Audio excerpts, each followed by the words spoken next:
Hi, I'm Cody from UnqualifiedGamers.com, and I'm going to talk about a video game called Sketchy Tower Defense for the second time today, because I just made a video about the game behind me right now, and forgot to plug in the microphone to the camera, which is pretty much standard fare for this podcast, quite frankly. I mean, it's UnqualifiedGamers.com, am I right? So this actually will be our podcast for this week. Jonathan Martin, my usual colleague, has been just crazy busy and everything, so we did not get kind of our schedules figured out. Whatever, doesn't matter. He'll be back next week with me after Gen Con, at which point we'll talk about lots of stuff. But this week, I decided, well, we don't have time for a full podcast, so how about I talk about the game that I just played for like 8 hours or so with Russian John, our good friend of the podcast, who actually guest hosted an episode about tower defense games, appropriately, a year or two ago. It's quite some time ago. So John and I are sitting around, and he just got back from Russia to visit, and we're like, what would be fun to play? And he's like, oh, there's this game called Sketchy Tower Defense on Xbox 360 only, and I don't have an Xbox 360, so you download this game? You download the game? I'm on Xbox 360 over in Russia, over in Siberia. That's how he talks, like literally. So he said that, and I was like, all right, well, how much is it? It's $1. So like, yeah. Hell yeah, even I can afford that, right? Especially with my like $45 in Xbox credit that I haven't used because I haven't turned on my 360 for a year. So John's going to show you a couple levels, which hopefully you can see behind me because I just fixed the exposure on my camera. And sorry if you're listening to the audio podcast, because you'll just have to check out the YouTube video instead this week to know what's going on. And so you can see there's a few different level designs. Some are bigger, some are smaller, some have monsters coming from 1 or 2 or 4 directions, and some have like castles, like 1, 2, or 3 castles that you have to protect. So a couple different variations. John has been really into this level, which is called Goblin's Cave. Sure. Now, many tower defense games that I have played are set up so that there are monsters traveling along a path, and you set up towers along that path to destroy them. This game is a little different, and it is more open world. That's not the right word. It's just more openly constructed. So if you're watching the video, you can see behind me, there is a snake-like path that the monsters travel down. However, when they get about halfway into the screen, then it's wide open, right? It's completely wide open. And so then it becomes kind of up to you to create a path of towers for the monsters to snake through and implement various other strategies to kind of protect your castle. So, in terms of tower defense games, this is probably more similar to something like Field Runners or Desktop Tower Defense than, say, something like Defense Grid. Right. Field Runners, Desktop Tower Defense, the free Windows game. As Cody said, you generally create your towers to build the path that the monsters walk along. Yeah. So, we have been playing for several hours and have found certain strategies work better than others, but in general, you want to not only like destroy the monsters, but also obstruct their path and guide them as much as possible. So I like that because monsters need guidance. Because monsters need guidance, and I like that too because there's an extra element of strategy involved, other than just like what's the most powerful tower you can build, and it adds a much more kind of creative element to it, right? Because you are able to implement several different strategies. Clearly, there's going to be a general guideline that you kind of follow in order to do it as well as possible, but it's really open-ended, kind of, what strategy you take. So, you go ahead and you play, and just like you do with video games, play them, and it's pretty standard fare in terms of the towers that are available. You have an arrow tower, which is your cheapest and weakest, but most reliable and kind of consistently shooting tower, right? You've got your cannon, which hits a field area of monsters, hits several at once, but only attacks land units and has a slower rate of fire. You have the really powerful tower. In this one, it's the Thunderbolt, and it shoots very powerful beams, really, really good for defeating like kind of boss characters or stronger monsters. Really, really good for that, but very slow rate of fire and very expensive. but still good for that. There is a flyer tower that only attacks flying creatures, but it does massive damage to flying creatures, so when you get hit with a wave of flying creatures, you really want to have some flying towers or you're screwed. And a couple other towers in addition to that are pretty standard fare. An ice tower that slows down enemies that come but doesn't do a lot of damage. So pretty standard in terms of what towers you place. You control a little guy with like a balloon on him.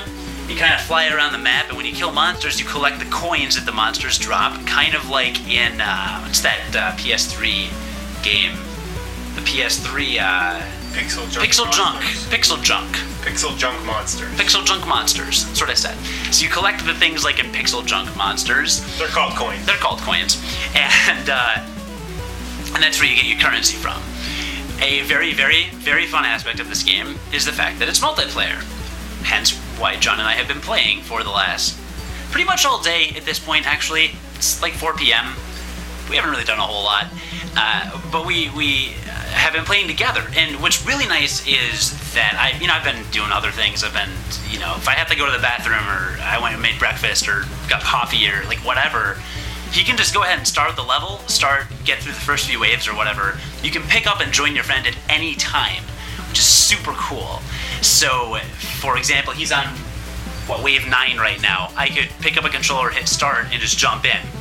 And if you jump in at the start, it just splits your money in half, so you each get 50 gold. But if I join later, I think I just start with 0, but then collect as we play. And what's really cool about collecting the money is that whenever you collect it, you each get like half the amount. So it's not like John can get all the coins and then I don't have any money, because that would suck. Instead, it is shared between us.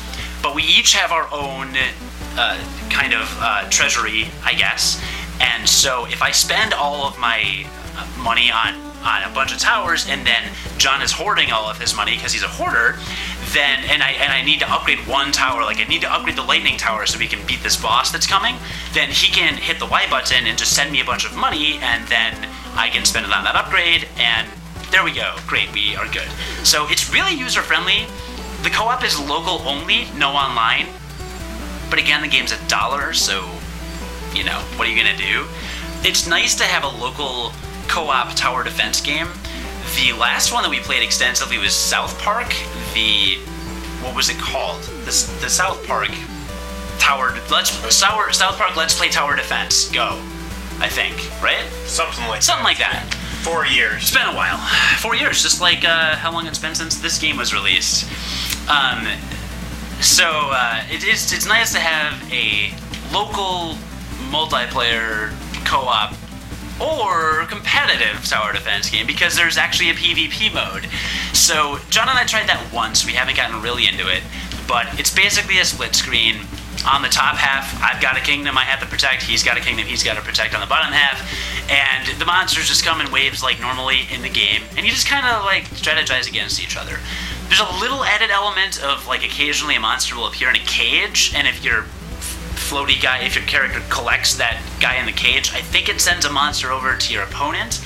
We're not really clear on it. We haven't played a lot of the PvP mode, but what we did play was really fun. So we'll probably do that after this, so I can destroy him. Not likely. Probably not likely. Although I will say I won our first game, for the record, but... I was hoarding. He was hoarding. So that was probably a fluke. So the local element is really neat. The graphics, super rudimentary, as I kind of mentioned earlier, but this is one of those games that demonstrates the graphics really are very secondary to fun in a lot of video games. Our podcast has been over this. A lot of like Nintendo-heavy podcasts have been very all about this, obviously. You don't need great graphics to have a good time. This does not have great graphics, and we've had a really good time, so that's pretty fun. So I've gone over the graphics, the co-op, kind of the general game mechanics, but let's talk about the waves and the difficulty. So it is hard. It's not brutally hard, but you have to be very precise with this game. Like, you can't just kind of haphazardly place towers and generally hope that it works, as John gets a game over, literally, as I say that. You really need to like actually strategize, and the game will punish you if you're not pretty specific with your placement of towers, and that's good. It's not like a ridiculous amount of difficulty, but it's nice to have like a kind of challenging game, very strategic. And the game never ends. So John and I actually went on YouTube. There's not a lot of strategy out there that I could find for this game, but we did find one for the Goblin level, which is a YouTube video where someone uploaded themselves getting to level 57 of that level. This is cool. Alright, level 57. We implemented a similar strategy and got to level 61, so, you know, no big deal or whatever, but that happened. But outside of that YouTube video and a couple other comments on like IGN, I really couldn't find a lot of strategy for this game, so you'll kind of have to play around with it yourself quite a bit. I said level 61. I was looking for help on an IGN board, and a guy was like, oh hey, I've gotten a level 100 on every level, does this game ever end? And of course the response was, oh yeah, I got to level 150 on every level, it never ends. Which, I don't know how you got that far, whatever, you're probably either developers or liars. We're just really big nerds, I guess. So there's that. Summer vacation. Only had $1. Only had $1. Just gonna repeat everything John says. I don't know.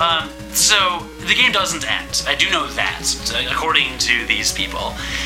There is no challenge mode or ending mode or mode with an ending. It's just keep playing. And I'm not usually into like high score games, you know? I'm not gonna play Pac-Man or Galaga for like 4 or 5 hours because it's like, okay, that was repetitive. I'm really over this after like 8 minutes, maybe. But this game has lasted roughly 8 hours at this point. I hope that's an exaggeration. God, I hope that's an exaggeration. It is. It is. But it has held our attention. Like, I preferred it. We took a break to play Beatles Rock Band, but I have wanted to return to this game and resume playing this.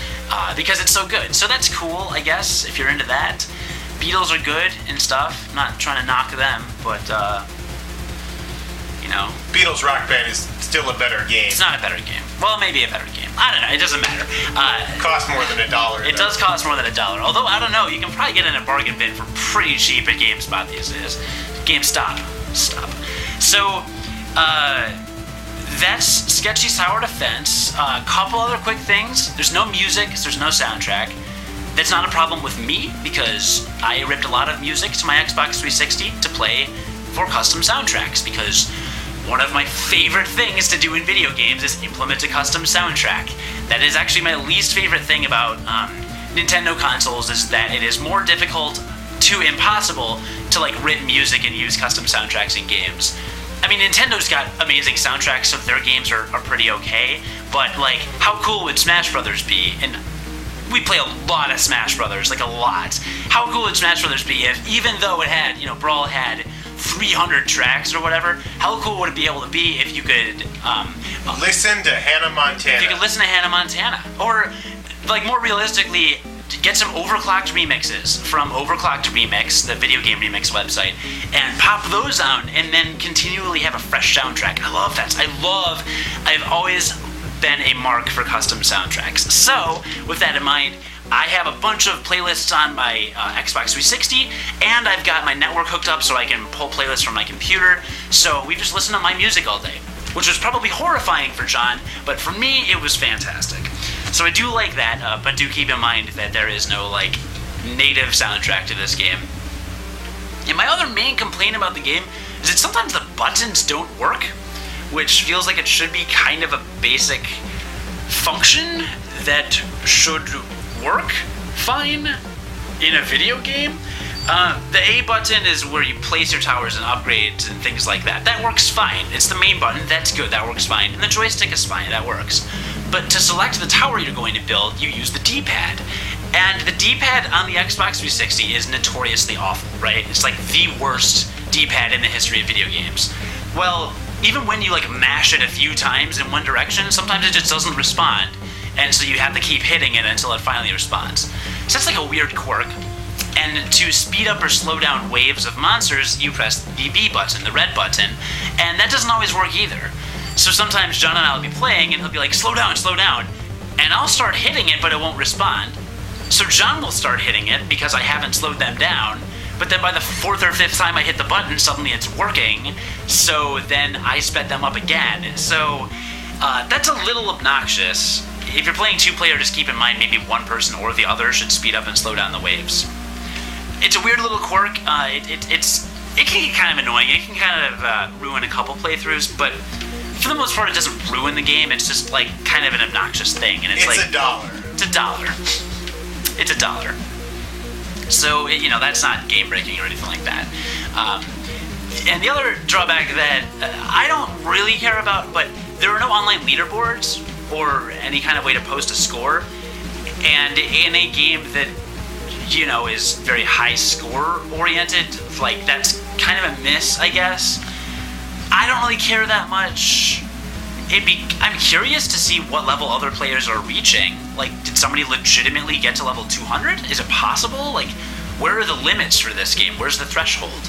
Are those guys on IGN.com or your GameSpot or wherever, are they really getting to level 150, or are they just totally full of it and no one's ever gotten past level 90, I don't know.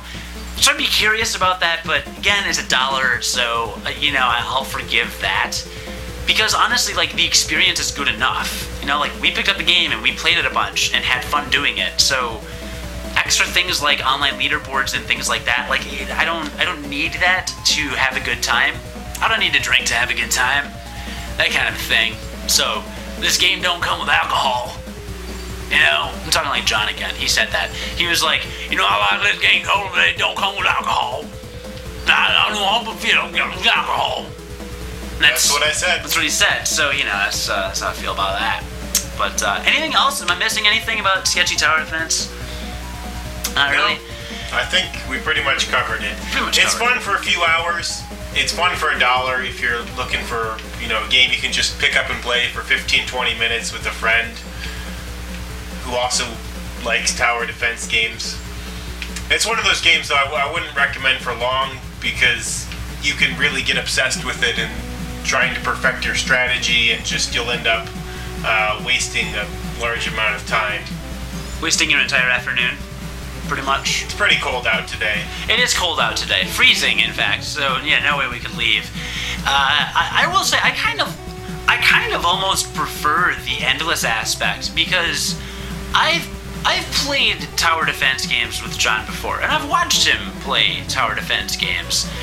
And when you feel like you have to clear a level with a perfect, flawless score and not lose a single, not let a single monster through, I feel it can become very repetitive, and it's easier to obsess, because you could beat the level 100 times, but if you just let that one guy through, there's that perfectionist in you that really feels the need to absolutely master that level. And this isn't that way, which is cool. We have lost, we've gotten to wave 20 without losing a single heart, but then there are playthroughs where we hit level 7 or 8 and we'll lose a heart, but we don't stop because we're trying new strategies, and we know that eventually we're going to lose all of our health anyway, and we're going to die because it's not beatable. That was very philosophical. Thank you. Very philosophical, I thought, as well. So, in that regard, I don't really have, a complaint about the fact that it's endless. I think that's kind of nice. But once in a while, you can just pick it up and play it and not really care, and all that kind of stuff. So I'm not a big tower defense game player unless a really good one comes around, and this is a really good one. For $1, you cannot go wrong on the Xbox Live Arcade Marketplace, whatever it's called. Again, it's $1. You can't get it on Steam or PS3 or Wii U, sadly, or anything, to our knowledge. But if you've got a 360 and you really have a $1, that you want to spend, and a friend that will play a tower defense game with you for a while, go ahead and do it. It's very fun. And that is the end of this epic second take of episode 80-something of Unqualified Gamers. Head on to unqualifiedgamers.com for other podcasts and lots of other things. And we'll be back next week with a lot of other really cool stuff. And I hope you're watching this on YouTube, because if you're listening to the podcast, I'm gonna miss a couple visuals. Sorry, what can I say? What can I say? It's $1. It's $1.